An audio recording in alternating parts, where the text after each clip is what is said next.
I'm Sara Sultanik, and this is an NCC News Break. New York State dairy farmers are threatening to strike in the upcoming days. A Herkimer County farmer is organizing the strike, and one local farmer says it's the worst year in decades for them. We don't buy any new equipment, so we're living off depreciation. We try to cut every penny we can out of the feed ration. We try to be as efficient with as little labor as we can be. The price of milk is down 20% since 2008. A former Syracuse police officer will serve more time for his role in the DWI crash that seriously injured two area teenagers. Derek Backus was resentenced this morning for causing the head-on collision 4 years ago. Investigators say he was driving drunk at the time. Today, he was sentenced to 1 to 3 years in state prison. The time he's already served in county jail was included in that sentence. So Backus is eligible for parole in about 4 months. His previous sentence was ruled illegal by a state appeals court. The water is back on in the Eastwood area after a water main broke this morning. The 20-inch water main broke near the intersection of Burnett Avenue and Vine Street. Crews dug a hole in the street to fix the broken pipe. They also shut off gas and water lines.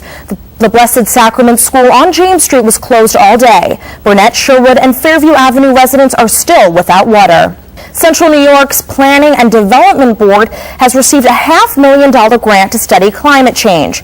Congressman Dan Maffei and Mayor Stephanie Miner were at the Center of Excellence today to announce the grant. Congressman Maffei says this is just the beginning of something good. Green policies lead to green technologies, which lead to green dollars coming to our district in Central New York. We are the Silicon Valley for green technology if we take the advantage of these opportunities. Central New York is one of the 25 areas across the country to receive this grant. And some good news for all the drivers out there. Area gas is getting a bit cheaper. Gas prices fell nearly a nickel from what they were last week, according to SyracuseGasPrices.com. The price of a gallon in Syracuse ranges from $2.60 to $3.19. The average is $2.79. And that's your NCC News Break. I'm Sara Sultanik. Have a great day.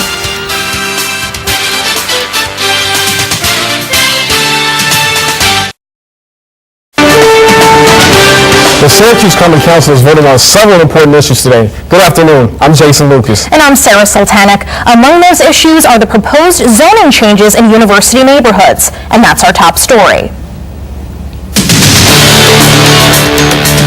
We've been waiting on the controversial decision from the Common Council concerning zoning and parking. NCC News reporter Lindsay Briggs was down at the courthouse today and found out more information. Lindsay?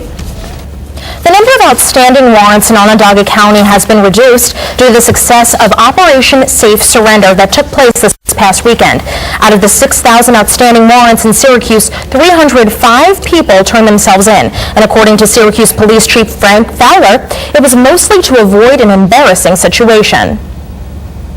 And out of those 305, only 4 ended up being placed in jail over the 2 days.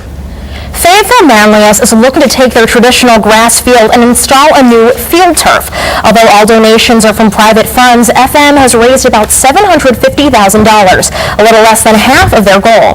But FM wants the field turf to be installed by September 2011, and in order to do so, needs to have all funds by early next month. Chrysler is recalling more than 500,000 minivans and Jeep Wranglers because of brake or wiring problems. Neither problem has caused any crashes or injuries. Chrysler will make all repairs free of charge. The recall is expected to start later this month. Steve Jobs and Apple unveiled the new... We had a pretty cool start of the week, and let's take a look at our weather from our NCC News forecaster, Will Dugan. Coming up next on NCC News, an update on the oil spill in the Gulf. And what's worse, using a tanning bed or tanning in the sun? We'll let you know when we come back. A longtime Hearst columnist retires, and the latest update on the Gulf of Mexico oil spill. I'm Sara Sultanik, and that's what's going on across the nation.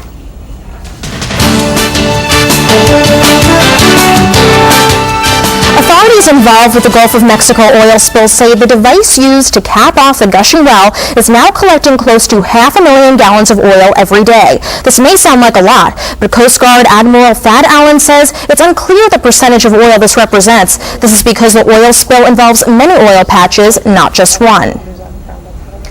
A career has come to an end for a long-time Hearst News Service columnist. Helen Thomas stepped down today after covering Washington since 1960. The White House criticized comments Thomas made about Israel. She said Israelis should leave Palestine and go to Germany, Poland, or the U.S. Two New Jersey men appeared in federal court today on terror charges. They're accused of trying to join a terrorist organization in Somalia, all in the hopes of launching attacks on fellow Americans. Investigators say 24-year-old Mohammed Mahmoud Alessa and 20-year-old Carlos Eduardo Almonte were trying to join the group called Al-Shabaab. The U.S. designated this group as a terrorist organization in 2008. The men had no connections to the Somali terrorist group, but believed they would be embraced by the jihadists. The two men faced charges of conspiring to kill, maim, and kidnap outside the U.S. They're being held in custody pending a bail hearing on Thursday. Storms ripped through the Midwest over the weekend. The National Weather Service says the tornado that tore through northwest Ohio and parts of Illinois was the strongest in 8 years, and so far has left 7 dead. Officials say tornadoes touched down in 4 towns in the Midwest. The mayor of one of the towns says the destruction was like something out of the history books. It does look like. Officials say all of the damage is estimated to cost close to $100 million. Crews were working hard this morning to put up power lines and restore electricity to more than 1,000 customers.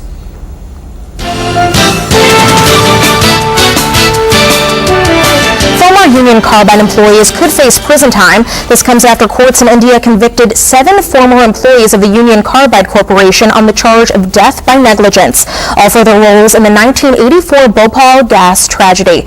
But some say this verdict is not enough. The initial gas leak killed upwards of 4,000 people, but officials say lingering effects from the gas killed about 11,000 more. Those convicted could spend up to 2 years in prison.